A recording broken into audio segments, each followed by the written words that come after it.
Et rebonjour. Ah, ça fait plaisir de vous revoir du coup. Alors, on va faire le débrief de la séance. Alors, il y a eu dans un premier temps la sortie de l'OPR de Jones. Cassure par le haut, c'était dans le plan de payer dans la cassure, mais et bah bon alors là ça va être compliqué de le voir, mais il va falloir me faire confiance, mais on n'avait pas encore fait de clôture parce que en fait on a fait un pullback à 15h55 et c'est la bougie de 15h qui a clôturé. Alors là c'est vraiment pas de cul là quand même. En fait, au moment du pullback de l'OPR, et bah la div était encore d'actualité parce qu'on n'avait pas encore clôturé au-dessus de la ligne de coup. Pour l'instant, c'était qu'une mèche. Et 5 minutes après, juste avant la clôture, et ben on avait déjà fait le. Enfin bref, voilà, je pense que vous avez compris. Au moment de ce pullback de l'OPR, et bah la div elle était encore d'actualité. Donc j'ai pas pu la prendre, ça a fait un ratio de 2 là-dedans. Est-ce que je serais parti au ratio 2? Je pense pas. Donc je pense que je me serais fait reprendre BE là-dessus. Je l'ai pas pris, hein, du coup, vous l'aurez compris. Mais quand je l'ai vu partir, j'ai eu un peu les nerfs. Mais finalement, on serait revenu pile au prix parce que on n'avait plus on n'avait plus aucun obstacle. Ce que j'avais dit, on n'avait plus aucun obstacle. On était entre les 68 et les 100%. Donc j'aurais pas coupé. Donc j'aurais attendu le ratio 3 pour protéger aux deux et je me serais fait reprendre BE. Par contre, j'ai pris un trade. C'est pour ça que je l'ai mis en pointillé. Par contre, j'ai pris un trade. Pas tout à fait parti dans le bon sens, hein. J'ai acheté la réintégration OPR du Nasdaq. Alors, là, pareil, ça va être un peu compliqué de voir ça, mais en fait, on a clôturé. Clôture en dessous.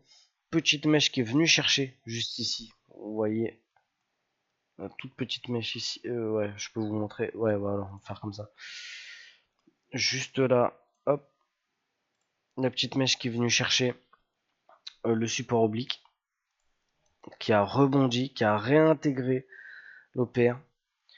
Et malheureusement, voilà, pour le coup, je me suis pas du tout fait stopper pour peu de choses. Hein, pour le coup, il a fait, oh, malheureux, il a fait exactement 330 points en dessous mon stop. Donc là, pour le coup, on s'est vraiment pas fait stopper pour grand chose. J'attendais une correction. Ça fait des mois qu'on attend une correction sur le Dow Jones, sur le Nasdaq, pardon, on attend une correction. Il y a un setup dans la méthode où on rentre. Force est de constater que c'est quand même pas de cul quand même. On attend, il corrige une fois dans l'année, on paye sur une correction. Oh, voilà. Merci, bonsoir. Bon, voilà.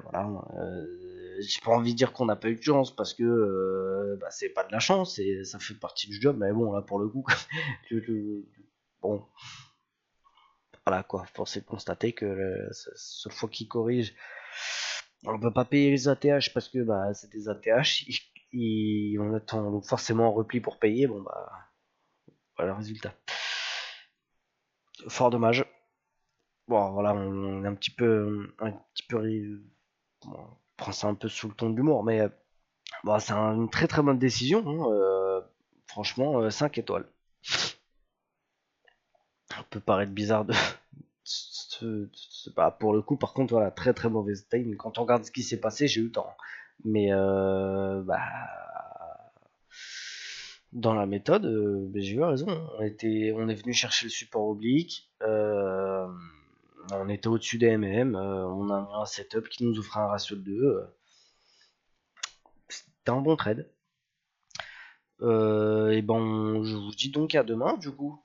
Je vous souhaite une très très bonne soirée et j'espère que vous êtes pas, j'espère que vous avez pas acheté le Nasdaq. Voilà. Salut à tous.